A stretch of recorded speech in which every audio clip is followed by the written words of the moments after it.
ඔබගේ මානසික ප්‍රවේශම වෙන්න. ඔබගේ යාඥා ජීවිතය අත්හරින්න එපා. කන්ටිනියු ඔබට යාඥා ජීවිතයක් තිබිය යුතුයි.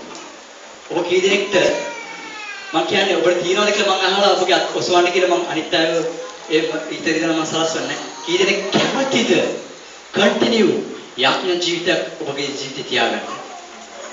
දෙවන සිතේ ස්වාමීන් වහන්සේ කැමති. රෙගුලර් ඔබගේ භාවවල මං ඉන්න. උදේ පාන්දර නයිට් එක හොඳයි. උදෑසන මාව සුඛ මිනිස්සු මගේ මුණ දකින්නේ. මේක පොරොන්දුවේ වචනයක්. දෙවනස් කවදාවත් උදේ හොයනාකින් හැංගෙන්නේ නැහැ. දෙවනස් හැංගෙන්නේ නැහැ. ඔබ සොයනවාද? දෙවනස් හම්බ වෙයි. ඔබගේ යාඥා ජීවිතය අද ඔබ අභියෝගයක් ලෙස ගන්න. අවුරුද්දක් ඔබ ගත වෙලා ජනවාරි 1 වෙනිදා ඔබ හිතනවා අද මේ අවුරුද්දේ මම හොඳ ජීවිතයක් ගත කරනවා. 2014 ජනවාරි මාසේ 1 වෙනිදා ඔබ ගත්ත ඔක්කොම තියෙන කොහෙද කියලා ඇහුවොත් එකක්වත් නැහැ. පල්ලිය නම් හැමදාම දසේ කොටස සමාජයට හොද දෙනවා. නෑ ඒක උත්තර වැදගත්ම තීරණයක්. ඔබට මේ දවස් දෙකක් එක දිගට තුන්වෙනි දවසේ බැරි වෙන්න පුළුවන්. හතරේ දවස් අතරින් එපා. නැගිටින්න. ඒ පාමුලට එන්න. උදෑසන යාඥාව ඔබගේ ජීවිතයේ ශක්තිය. යක්ෂ බය වෙන්නේ යාඥාව නැති ජීවිතයක කවදාවත් දෙවියන් වහන්සේ කතා කරන්නේ නැහැ. ඔබ කැමති දෙවියන් වහන්සේ ඔබට කතා කරනවද? ඔබ යාඥා කරන්නේ නැත්නම් කොහොමද දෙවියන් වහන්සේ ඔබට කතා කරන්නේ? ඔබ කැමති දෙවියන් වහන්සේ ඔබට යම් යම් දේ ඉදිරියට ගන්න ඕනේ කියලා දෙවියන් පාමුල ඔබ නැත්තම් කොහොමද දෙවියන් වහන්සේ ඔබට කතා කරන්නේ? අල්ලපු පිටර මිනිහා ඇඟලේ කරනවා. මේ මට අල්ලපු පිටර මිනිහා දෙවියන් වහන්සේ වචනයක් දුන්නා. එහෙම කියන්න බෑ. ආර සිස්ටර්යිල කතා කරපෙකින් දෙවියන් වහන්සේ මට එයා නෙවෙයි කතා කරේ යා තුන දෙවියන් වහන්සේ කතා කරේ. ඒ බැරිම දන දෙවියන් වහන්සේ මේ මොනසර මම එන්නේ නැහැ බලන්න. දෙවියන් වහන්සේ කැමති ඔය කතා කරන බ්‍රෝකර් වල එපා. ඔබ එක කතා කරන දෙවියන් වහන්සේ කැමති. අද මේ දෙවියන් වහන්සේ කාට ඔබට ඔබගේ නම මන් දන්නේ ඔබගේ ජීවිතේ මන් දන්නේ ආත්මය වහන්සේ ඔබට කියනවා. මාත් සමග උදෑසන ඒව පහමනේ ඉන්න ඔබ කැමතිද? ප්‍රසන්නයි. මම කැමතියි. ඔබ සමග මගේ කාලය ගත කරන්න මම කැමතියි.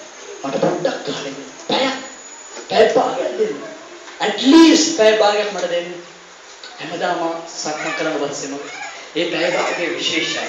ආහා මේ සිස්ටර් නම් උදේ 3 මාට අල්ලන්න බෑ මොනවාවත් මේ සිස්ටර් උදේ 3 මාට දේව පාමුලයි. දෙවනන්සේ දන්න උදෑසන ඔය ඉන්න කලින් ඔබ යාඥා කරන තැනට දෙවනන්සේ බලන්නේ.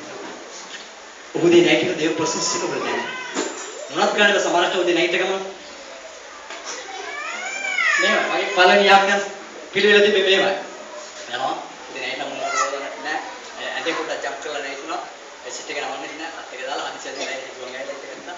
ඕ හලෙලුයා සුති වේවා ප්‍රශංසා වේවා ස්වාමිනී ඔබ ගෞරව හලෙලුයා හලෙලුයා හලෙලුයා ඕ ප්‍රශංසා වේවා සුති වේවා ආමේන් හලෙලුයා එහෙම තිබ්බා කාලයක් දවස් දෙකක් ඊට පස්සේ වෙනස් කරා දැන් මම දැස්න යාඥා කරන කොහොමද දන්නවද උදේ ඇවිල්ලා මගේ ටේබල් එකේ මම ඉඳ ගන්නවා ඒ කියන්නේ රැට දාගන්න කලින් ටේබල් එක මම පිරිසිදු කරනවා උදේ ඉඳි මට කිසි වෙලක් හිතේ තියෙන්නේ නැහැ ඒක ෆුල් ක්ලීන් එකේ තියෙනවා පිරිසිදු කරලා උදේ ඇවිල්ලා ඒක ඉඳ ගන්න කියලා මට තියෙන්නේ I just sit and relax දෙවෙනවා සිටස බලන්න මම මොනවද කියන්නේ නැහැ මේ හalleluya සිටි වේවා ස්වාමී කොහොමද හොඳයිද උදේ කෑවද දැන් මම හරි වැස්සනේ කොහොමද හොඳයිද උදේ කෑවද දැන් මම හරි වැස්සයිනේ කොහොමද උදේ කෑවද හොඳයි දැන් මම වැස්සනේ යාඥා කරනවද ඉන්නවද යනවද ඕකම කරේ කියලා දෙවෙනවා ලංකාවේ කී දෙනෙක් යාපේ දෙනවා සහල එපා කියලා දෙනවා සීනාදී ඕකට කියන්නේ මෙයාම නම් අපිට දෙයක් නැහැනේ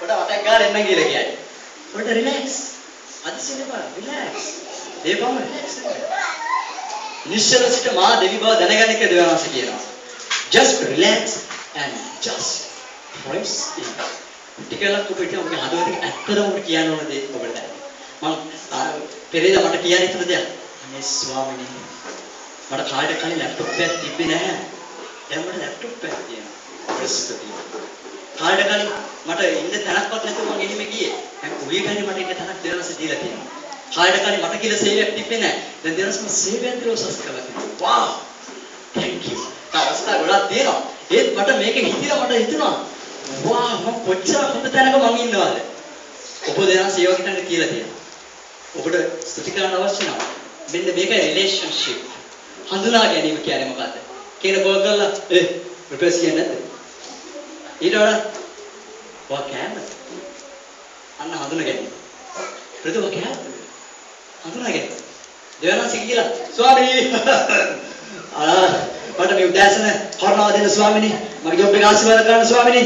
පෙට්‍රෝල් ගාන්න නැතුව බයික් එක දුවන්න ඕනේ ස්වාමිනේ. ෆෝන් එකට කෙනෙක් වැරදිලා හරි රියෝඩ් එක දාන්න ඕනේ ස්වාමිනේ. බස් එකේ නැගිටලා ඇති ටිකට් එක ගන්න ඕනේ ස්වාමිනේ. පුදුම ඉන්නේ මේ මනස තියෙන්නේ.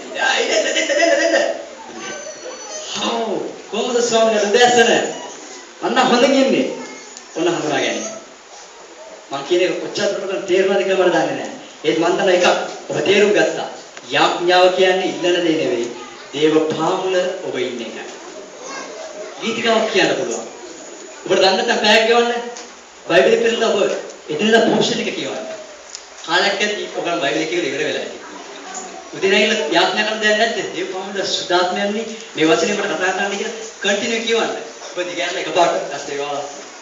අන්න කියවන්න එපා. හැමදාම ගීතාවල හිත උපදේශය ඉඳ වෙන්නේ. පොඩක් විශ්සුණු දේශනා කරාට එච්චරයි. ඒ මැරියෝ. නෑ කන්ටිනියු කියවන්න පටන් ගන්න. අලුතෙන් කියවනවා නම් අලුත් ජීවිතේ නම් කන්ටිනියු කියවන්න පටන් ගන්න. දේවපාමුල කාලේ ගත කරන්න. දේවපාමුල කාලේ ගත කරන එක ඔබගේ ජීවිතයේ ශක්තිය. දෙවනන්සේ මේක යාළුවට කියන්නේ. ඔබගේ ජීවිතයේ ශක්තිය. මම ඉස්නමාගන පොඩ නැගිටිනවා සින්දා නැගිටිනවා. දේවපාමුල. ඔබ හිතනවා දෙවනන්සේ අද මාත් එක්ක යමක් කතා කරා. මම කරපු නැති දෙයක් කරන්න, ඒ නැත්නම් කරලා අතරපු දෙයක් ස්ථිරයෙන් කරන්න දෙවනන්සේ දැන් මට මතක් කරා කියලා ඔබ හිතනවා නම් ඇස් දෙක වහගන්න. Please everyone close your eyes. ඔබ ඇස් වහගන්න දෙවනන්සේ දෙස බලන්න. දෙවනන්සේ දෙස බලන්න. යේසුස් වහන්සේ කියන්නේ ඔව් ස්වාමීනි. මට දැනෙනවා ඔබ මේ කැමැත්තෙන් කියන්නේ. ඔබ කැමැත්තෙන් කියන්නේ. මෙන්න මම දොඩ තට්ටු කරමි. අනේ කවුරුත් හරින්නේ නැද්ද මට? මම දන්නවා ස්වාමීනි උදෑසනේ ඔබ තට්ටු කරනහම මට ඇහෙනවා ස්වාමීනි. මගේ ජීවිතේ මම වෙලාවක් ඔබට දීලා නැහැ ස්වාමීනි. මම වෙලා දීලා තිබ්බා. පන්දි අතු ගන්න යනවා. පන්දි වැඩ කරනවා. පාස්ටර් එකේ යනවා. කරනවා මේක කරනවා. ඒ යනවා මේ යනවා. ඒක ඔබට වෙලාවක් දීලා තිබෙන්නේ නැහැ ස්වාමීනි. යම්ස්කන මෙන්න මම ඔබට කරන සිස්ටම් කරන කෙනෙක් මගේ හඳ ඇසුවොත් දොර විවෘත කරාවා. මම ඔබේ ජීවිතේට කැමතියි. මේක දෙවනන්සේ කියන සම්බන්ධ. ඔබ කියන ඔස්සුව. අද පටන් මේක නිකන් හැමදාම කරන යාඥාවෙන් පස්සේ දේශනාවෙන් පස්සේ කරන එක නෙමෙයි මේක තීරණයක්. මේක ඔබගේ ජීවිතයක්. මේක ජීවිතය ක්‍රිස්තියානි කාර්යයක් කියන්නේ මේකටයි. යාඥාවක් නැති කෙනෙක් ක්‍රිස්තියානි කෙනෙක් නෙවෙයි. යාඥාවක් නැති කෙනෙක් ජීවිතේ ජය ගන්න බෑ උඩ බෙලියට හිටියා. බෑ දෙවියන්සේ යාවක් ලබා ගන්න බෑ. ඔබ තීරණයකට එන්න. යේසුස් වහන්සේගේ නාමයෙන් සියලු මානසික දුර්වලතාවයන් මේ සෙනගට යාඥා කරන්න බැරිව බාධා කරනවා මානසික දුර්වලතාව මම පා කරනවා. මම බලිනවා මාංශවල යේසුස් වහන්සේගේ නාමයෙන්. පොල්තුමා කිව්වා වගේ ක්‍රිස්තුස් වහන්සේ සමග මගේ මාංශය ඒ ආසාස තෘෂ්ණා මා අනගැසෙවි කියලා කියනවා මේ.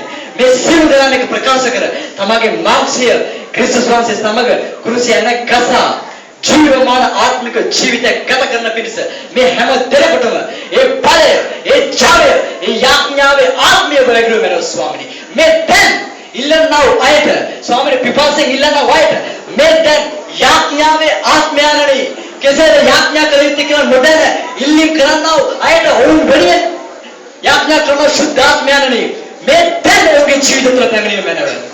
සේවයට බාරලා ඉන්නවා නම් යාඥාවක් නොමැතිව කිසිම කෙනෙක් සේවයක් කරන්න බෑ. ඔබ සම්පූර්ණ යාඥා ජීවිතයක් ප්‍රතිය යුතුයි. මේ දැන් බාර දෙන්න. සුද්ධාත්මයන් යාඥාවේ ආරම්භයේ සියලු දෙනාම මේ සභාව ඔබ ආරම්භ කරන ස්වාමීනි. ආමේන්. යේසුස් වහන්සේගේ නාමයෙන් මේ සභාව ආශිර්වාද කරනවා, දාසයව ආශිර්වාද කරනවා. සෑම දෙයක්ම සම්පූර්ණ වේවා කියලා මාන කරනවා. ආමේන්. ආමේන්.